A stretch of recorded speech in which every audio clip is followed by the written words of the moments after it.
नमस्कार, मेरा नाम मोहम्मद मोइनुद्दीन अंसारी है और आप देख रहे हैं CStatus.com। वीडियो को शुरू करें उससे पहले आप सभी दर्शकों से एक छोटी सी अपील कि अब तक आप लोगों ने हमारे चैनल CStatus.com को सब्सक्राइब नहीं किया है तो प्लीज़ आप हमारे चैनल CStatus.com को एक बार ज़रूर सब्सक्राइब कर लीजिए। और आज के इस वीडियो में हम लोग बात करने वाले हैं कर्नाटका इलेक्शन 2023 की। कर्नाटका इलेक्शन 2023 में कांग्रेस पार्टी ने ऐतिहासिक जीत के पीछे सबसे बड़ा मुद्दा क्या था और भारतीय जनता पार्टी के पिछले 9 साल में सबसे बड़ा हार के पीछे उसका क्या कारण था, और कांग्रेस पार्टी की जो 5 गारंटी थी कैसे कर्नाटका के लोगों ने उसको हाथों हाथ लिया और कांग्रेस पार्टी की तकदीर को कर्नाटका में बदल कर रख दिया। वीडियो में हम लोग आगे बढ़े उससे पहले एक छोटी सी क्लिप देखते हैं प्रधानमंत्री नरेंद्र मोदी जी की, जिसकी वजह से ये माना जा रहा है कि आज भारतीय जनता पार्टी को कम से कम 66 सीट तो मिले हैं। अगर ये इमोशनल अपील नहीं होती तो हो सकता है कि भारतीय जनता पार्टी को 50 से भी कम सीटें मिलती कर्नाटका इलेक्शन 2023 में। आइए देखते हैं वो प्रधानमंत्री का क्लिप। को दिल्ली में उनका जो शाही परिवार बैठा है ना, उस शाही परिवार का नंबर 1 ATM बनाना चाहती है और हर योजना में 85% कमीशन खाने वाली कांग्रेस कर्नाटका को दशकों पीछे ले जाकर गड्ढे में गाड़ देगी। इसलिए कर्नाटका के लोगों को कांग्रेस से बहुत सावधान रहना है और जेडीएस भी वही कच्चे पच्चे के लोग हैं भाई। स्नेहितरे दक्षिण कन्नड़ा के जो फर्स्ट टाइम वोटर है, जो जीवन में पहली बार वोट देने जा रहे हैं, कर्नाटका का भविष्य तय करने में वो अपने मत का उपयोग करने जा रहे हैं। ये नए मतदाता, ये पहली बार बनने वाले मतदाता, 18 साल की आयु के मेरे मतदाता बेटे बेटियां, अब वो कर्नाटका का भविष्य तय करेंगे, साथ साथ वो खुद का भी भविष्य तय करने वाले।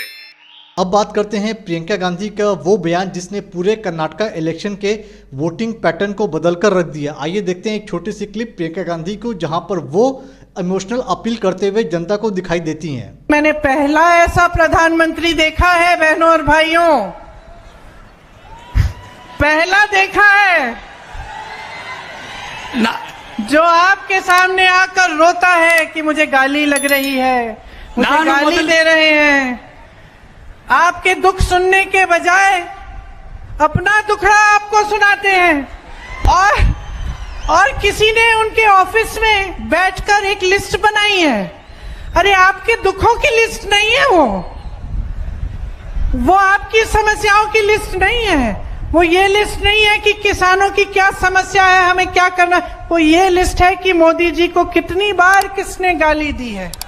कम से कम एक पन्ने पे फिट तो आ रही है। अगर मेरे परिवार को जो गालियां दी हैं इन लोगों ने, हम लिस्ट बनाना शुरू करें तो हम किताब पे किताब छपवा लेंगे।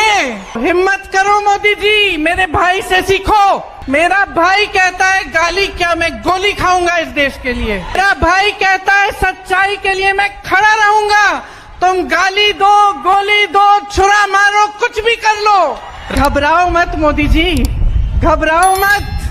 ये सार्वजनिक जीवन है, मोदी ये सब सहना पड़ता है, हिम्मत रखनी पड़ती है, आगे बढ़ना पड़ता है। प्रियंका गांधी की बात करें और राहुल गांधी की बात ना करें तो ये कैसे हो सकता है। आइए सुनते हैं राहुल गांधी को, जहां पर वो कर्नाटका के लोगों को बधाई देते हुए दिखाई देते हैं और साथ ही साथ वो अपनी बात को दोहराते हुए कहते हैं कि कैसे उन्होंने नफरत के बाजार में अपनी मोहब्बत की दुकान खोली है। आइए सुनते हैं राहुल गांधी का वो बयान। सबसे पहले मैं कर्नाटक की जनता को, कर्नाटक में कांग्रेस पार्टी के सब कार्यकर्ताओं को, सब नेताओं को और जो हमारे सब नेताओं ने कर्नाटक में काम किया उनको बधाई और धन्यवाद देता हूं। कर्नाटक के चुनाव में एक तरफ क्रोनी कैपिटलिस्ट की ताकत थी, दूसरी तरफ गरीब जनता की शक्ति थी और शक्ति ने ताकत को हरा दिया। और यही हर स्टेट में होगा। कांग्रेस पार्टी कर्नाटक में गरीबों के साथ खड़ी हुई, हम गरीबों के मुद्दों पर लड़े। और मुझे सबसे अच्छी बात यह लगी कि हमने नफरत से, गलत शब्दों से ये लड़ाई नहीं लड़ी। हमने मोहब्बत से, प्यार से, दिल खोल के ये लड़ाई लड़ी और कर्नाटक की जनता ने हमें दिखाया कि ये देश मोहब्बत इस देश को अच्छी लगती है। कर्नाटक में नफरत की बाजार बंद हुई है, मोहब्बत की दुकानें खुली हैं। ये सबकी जीत है। सबसे पहले ये कर्नाटक की जनता की जीत है। हमने चुनाव में कर्नाटक की जनता से, गरीब जनता से 5 वायदे किए थे। मैंने अपने भाषण में कहा, खारगे जी ने भाषण में कहा, सब नेताओं ने भाषण में कहा था कि हमारे 5 वायदे हैं। हम इन वायदों को पहले दिन पहली कैबिनेट मीटिंग में पूरा करेंगे। मैं फिर से कर्नाटक की जनता को दिल से बधाई देना चाहता हूं, धन्यवाद देना चाहता हूं। अब बात करते हैं हम लोग कांग्रेस पार्टी की 5 गारंटी की, जिसने पूरे कर्नाटक की तस्वीर और तकदीर कांग्रेस पार्टी की बदल कर रख दी, जिसकी वजह से आने वाले 5 साल में कर्नाटक के लोगों को बहुत सारे फायदे मिलते हुए दिखाई देते हैं। सबसे पहले बात करते हैं कांग्रेस पार्टी की पहली गारंटी की। पहली गारंटी है वो है गृह लक्ष्मी योजना, जहां पर हर महीने 2000 रुपये वहाँ की महिला को दिया जाएगा।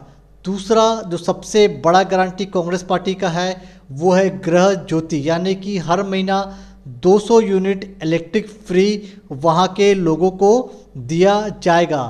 तीसरा जो सबसे बड़ा योजना है, यानी कि जो युवाओं को सबसे ज़्यादा अपील किया है, वो है 3000 रुपया पर महीना दिया जाएगा पोस्ट ग्रेजुएट को और 1500 रुपया हर महीना दिया जाएगा डिप्लोमा होल्डर को। और चौथी जो सबसे बड़ी गारंटी कांग्रेस पार्टी की है वो है अन्ना भोग योजना, यानी कि हर महीने 10 किलो चावल दिया जाएगा पर पर्सन पूरे कर्नाटक में। और पांचवा जो सबसे बड़ी योजना है वो है महिलाओं के लिए जो ट्रैवलिंग करती हैं, यानी कि जो नौकरी करती हैं, उचिता योजना, जहां पर उनको बस राइड फ्री दिया जाएगा। तो ये थी वो 5 कांग्रेस पार्टी की गारंटी, जिसने कांग्रेस पार्टी की तकदीर तो बदल के रख दी, पर यहाँ पर आने वाले 5 सालों में कर्नाटक के लोगों को भी इससे बहुत बड़ा फ़ायदा होता हुआ दिखाई देता है। अब हम लोग बात करते हैं कर्नाटक इलेक्शन में। कर्नाटक में टोटल कितनी सीटें हैं, टोटल रजिस्टर्ड वोटर कितने हैं, टोटल कितने सीट लाने से बहुमत पार्टी को मिल सकता है, इस पर हम लोग अब बात करते हैं। टोटल कर्नाटक इलेक्शन में अगर हम लोग बात करें तो टोटल जो सीटें हैं वहाँ पर 224 सीट हैं और वहाँ बहुमत लाने के लिए आपको 213 सीट चाहिए। कुल जो टोटल रजिस्टर्ड वोटर हैं वो है 5 करोड़ 20 लाख और इस बार जो मतदान हुआ है वो है 73%, यानी कि 3 करोड़ 80 लाख लोगों ने अपना वोट जाकर कर्नाटक इलेक्शन 2023 में दिया है। इसमें अगर पार्टी वाइज अगर ब्रेकअप देखें तो कांग्रेस पार्टी को सबसे ज़्यादा वोट मिलता है, यानी कि 1 करोड़ 67 लाख और कुल जो वोट प्रतिशत है वो है 42% वोट कांग्रेस पार्टी को मिलता है। और भारतीय जनता पार्टी की बात करें तो भारतीय जनता पार्टी को वोट मिलता है 1 करोड़ 40 लाख, यानी कि 36% वोट भारतीय जनता पार्टी को मिलता है और ये वोट 20 लाख कम मिलता है कांग्रेस पार्टी से अगर इसको कंपेयर करते हैं तो। और तीसरा जो सबसे जो छोटी पार्टी है वो है जेडीएस, यानी कि वो स्थानीय पार्टी है वहाँ की, उसको जो कुल वोट मिलता है वो है 52 लाख वोट मिलता है। और वोट प्रतिशत की बात करें तो वोट प्रतिशत में जेडीएस को 13% वोट मिलता है। अब हम लोग बात करते हैं किस पार्टी को कितनी सीटें मिली और इसके मुकाबले पिछले बार उनको कितनी सीटें मिली थी। शुरुआत करते हैं कांग्रेस पार्टी से। कांग्रेस पार्टी को इस बार इलेक्शन में 135 वोट मिले हैं और इसकी तुलना अगर पिछले बार इलेक्शन से अगर करें तो पिछले बार इलेक्शन में उनको 74 यानी कि 74 सीटें मिली थी, यानी कि इस बार उसको 55 सीटों का फ़ायदा हुआ है। अब बात करते हैं हम लोग भारतीय जनता पार्टी की। भारतीय जनता पार्टी के इस बार इलेक्शन में उनको मिले हैं 66 यानी कि 66 वोट और इसकी तुलना अगर पिछले बार इलेक्शन से करते हैं तो पिछले बार उनको इलेक्शन में मिलता है 113 वोट यानी कि 38 सीटों का नुकसान। अब बात करते हैं हम लोग जेडीएस की।